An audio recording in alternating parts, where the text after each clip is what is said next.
Good morning students. हम लोग कर रहे थे, हमारे दो टॉपिक बचे हुए थे, जुडिशियल एक्टिविज्म और जुडिशियल रिव्यू।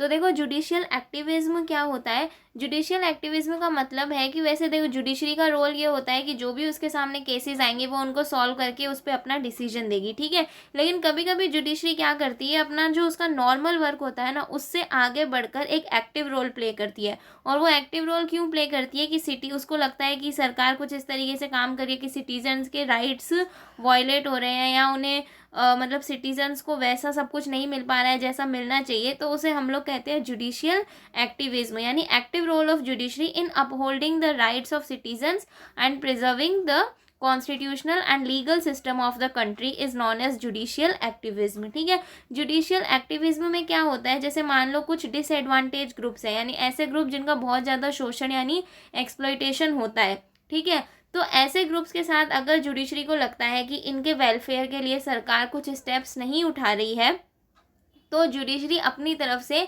लेजिस्लेचर को ऑर्डर करती है कि आप ऐसा कानून बनाओ या ऐसी कोई पॉलिसी लेकर आओ जिससे इन लोगों का फ़ायदा हो या इन्हें बेनिफिट मिले, ठीक है। तो जुडिशियल एक्टिविज्म के लिए एक सबसे बड़ा टूल होता है पीआईएल। पीआईएल आप लोगों ने सुना होगा, इसको कहते हैं पब्लिक इंटरेस्ट लिटिगेशन। इसमें जैसे कुछ लोगों के साथ गलत हो रहा है, ठीक है, और वो इस हालत में नहीं है कि वो खुद कोर्ट जा सकते हैं या उनको नॉलेज नहीं है कि उनके फंडामेंटल राइट्स वायलेट हो रहे हैं, तो कुछ और लोग यानी कोई एनजीओ वगैरह उनके बिहाफ पे क्या करते हैं, सुप्रीम कोर्ट में डायरेक्ट पेटिशन डाल देते हैं कि देखो ऐसा ऐसा गलत हो रहा है, सरकार कुछ स्टेप्स नहीं ले रही है, अब आपको स्टेप लेने पड़ेंगे, ठीक है। तो ये वाली जो चीज़ होती है ये जुडिशियल एक्टिविज्म में आती है। और यहाँ पे रोल कौन प्ले कर रहा है, पीआईएल। देखो पीआईएल की शुरुआत किसकी वजह से हुई थी, तो दो जस्टिस यानी दो जजेस थे, VR Krishna Iyer and PN Bhagwati, इन दोनों के एफर्ट्स की वजह से पीआईएल आई थी, ठीक है। अब पीआईएल में ज़रूरी नहीं है कि जिसके साथ गलत हो रहा है वो खुद, क्योंकि जनरली अगर डिसएडवांटेज लोगों की बात करो तो उन्हें इतनी नॉलेज ही नहीं होती कि वो खुद फाइल कर सकें, ठीक है।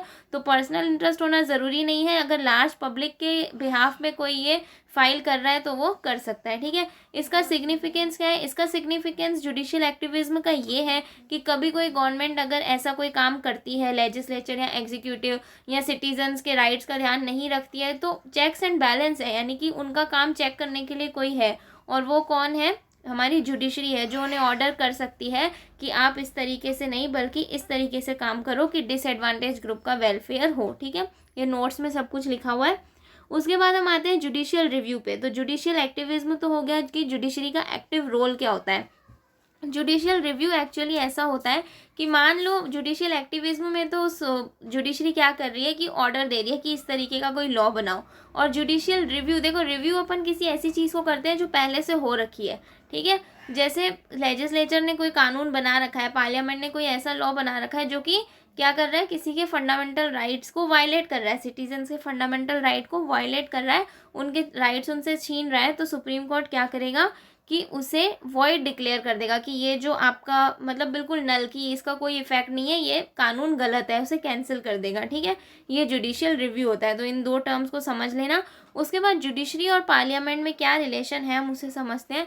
तो देखो जब से कॉन्स्टिट्यूशन लागू हुआ था ना, तब से इन दोनों के बीच में यानी जुडिशरी और पार्लियामेंट के बीच में एक कॉन्फ्लिक्ट चलता है। कॉन्फ्लिक्ट ऐसे चलता है कि स्टार्टिंग में गवर्नमेंट क्या करना चाहती थी, लैंड रिफॉर्म लागू करना चाहती थी, है ना। लैंड रिफॉर्म में क्या होता है कि वो सबकी, जिनके पास ज़्यादा ज़मीन थी अपने पास लेकर और फिर गरीबों में उसे बांटना चाहती थी। लेकिन उस टाइम पे राइट टू प्रॉपर्टी यानी आपके प्रॉपर्टी होल्ड करना एक फंडामेंटल राइट था, तो जिससे वो लोग प्रॉपर्टी ले रहे थे उसने कहा कि भाई ये तो मेरे फंडामेंटल राइट वायलेट हो रहे हैं। तो इस तरीके से जुडिशरी ने कहा कि आप जो है कि उसको कॉन्स्टिट्यूशन को मोल्ड नहीं कर सकते यानी अमेंड नहीं कर सकते। लेकिन पार्लियामेंट कह रही थी कि नहीं, हम तो कॉन्स्टिट्यूशन को अमेंड कर सकते हैं। तो इस सीरीज़ में दो केसेस हैं, केशवानंद भारती केस और गोलकनाथ केस। इनको आप अपने नोट्स में लिख सकते हो, अगर ज़्यादा डिटेल में नहीं जाना चाहते तो समझ लो कि ये जो दो केसेस हैं इनकी वजह से जो जुडिशरी और पार्लियामेंट के बीच में कॉन्फ्लिक्ट था वो और ज़्यादा बढ़ गया था। फिर लास्ट में इन लोगों ने सेटलमेंट किस बात पे किया, तो इन्होंने इस बात पे सेटलमेंट किया कि जो पार्लियामेंट है वो कॉन्स्टिट्यूशन में अमेंडमेंट कर सकता है, ठीक है, कॉन्स्टिट्यूशन में अमेंडमेंट ला सकता है, लेकिन जो कॉन्स्टिट्यूशन का बेसिक स्ट्रक्चर है, और कॉन्स्टिट्यूशन के बेसिक स्ट्रक्चर में क्या क्या चीज़ें आती हैं, जैसे लिबर्टी, इक्वालिटी जैसे वैल्यूज़, और साथ में कुछ फंडामेंटल राइट्स, तो ये जो चीज़ें हैं इनको हमारा पार्लियामेंट अमेंड नहीं कर सकता, ठीक है। और फिर राइट टू प्रॉपर्टी के ऊपर ये सारा विवाद चल रहा था, तो राइट टू प्रॉपर्टी को एक लीगल राइट बना दिया गया, यानी फंडामेंटल राइट से हटा दिया गया। तो ये बात हमने संविधान वाले चैप्टर में भी देखी थी और यहाँ भी देख ली जुडिशियल रिव्यू की, ठीक है। तो इसके साथ हमारा जुडिशरी का चैप्टर कंप्लीट हो गया। उसके बाद मैंने सिलेबस भेज दिया जो आपके टेस्ट होंगे उसमें, और फिर हम लिबर्टी एंड इक्वालिटी और एक फेडरलिज्म वाला चैप्टर है, उसको हम फटाफट से उसके इंपॉर्टेंट क्वेश्चंस को कल देख लेंगे, ठीक है। Okay, thank you.